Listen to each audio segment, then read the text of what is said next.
नमस्कार दोस्तों, मैं ब्रजानंद यादव मेरे YouTube चैनल BS हिंदुस्तानी पर आप सबका स्वागत करता हूं। आज के वीडियो में लता मंगेशकर के जीवन से जुड़ी बातों का अध्ययन करेंगे। लता मंगेशकर का जन्म 28 सितंबर 1929 को इंदौर, मध्य प्रदेश में हुआ था। पिता दीनानाथ मंगेशकर शास्त्रीय गायक थे। माता का नाम सेवंत मंगेशकर था। इनको स्वर साम्राज्ञी, राष्ट्र की आवाज, भारत कोकिला और स्वर कोकिला के नाम से भी जाना जाता है। लता जी 30 से अधिक भाषाओं में 30,000 से अधिक फिल्मी और गैर फिल्मी गाने गा चुकी है। भारतीय सिनेमा में उनकी पहचान पार्श्व गायिका के रूप में रही है। भारत सरकार ने उन्हें सर्वोच्च सम्मान भारत रत्न से सम्मानित किया था। दुनिया में सबसे अधिक गीत गाने का गिनीज बुक रिकॉर्ड भी उनके नाम है। लता मंगेशकर ही एकमात्र ऐसा जीवित व्यक्तित्व है जिनके नाम से पुरस्कार दिए जाते हैं। अब बात करते हैं लता मंगेशकर के जीवन से सीखने योग्य बातों की। पहला, छोटी उम्र में किया वादा उम्र भर निभाया। उनके पिता ने अपने अंतिम समय में घर की बागडोर लता जी के हाथों में सौंपी थी। उस समय उनकी उम्र मात्र 13 वर्ष थी। इतनी कम उम्र में 4 छोटे भाई बहनों के पालन की जिम्मेदारी इनके कंधों पर थी। इन्होंने अपना पूरा जीवन उन चारों को समर्पित कर दिया और आज जब वे परमात्मा के श्री चरणों में गई हैं, तब उनका परिवार भारत के सबसे सम्मानित प्रतिष्ठित परिवारों में से एक है। किसी भी व्यक्ति का जीवन इससे अधिक सफल क्या होगा। दूसरा, एक प्रोफेशन चुना और उसके प्रति पूर्ण समर्पित रही। कामयाबी और शोहरत पाने के लिए उन्होंने बचपन से ही काफी मेहनत की, दर दर भटकी, लेकिन मेहनत करने में कोई कमी नहीं रखी।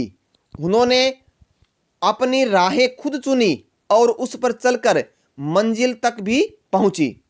परिवार चलाने के लिए उन्होंने अपनी कई इच्छाओं का गला घोंट दिया और जीवन भर मलाल तक नहीं किया। तीसरा, परमपिता परमेश्वर को अपना पार्टनर बनाया। भगवान को अपने काम का हिस्सेदार बना लो, सफलता आपके कदमों में होगी।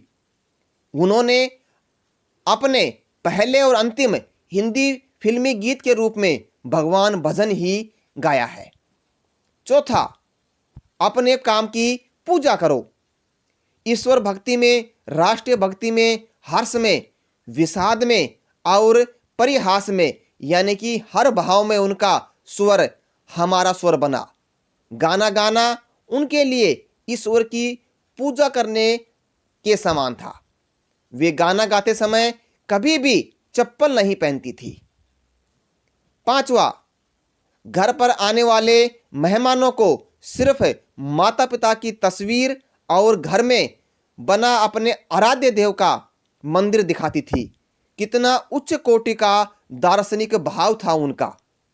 इन 3 के अतिरिक्त और कुछ महत्वपूर्ण नहीं है इस संसार में। छठा, देश हित की भावना रोम रोम में। देश हित में मदद के लिए हमेशा आगे रही। एक बार कपिल देव की कप्तानी वाली भारतीय टीम ने जब विश्व कप जीता था, उस समय BCCI के तत्कालीन अध्यक्ष और केंद्रीय मंत्री के सामने यह प्रश्न था कि इस जीत का जश्न मनाने के लिए पैसा कहां से आएगा। तब मदद के लिए लता मंगेशकर आगे आई थी।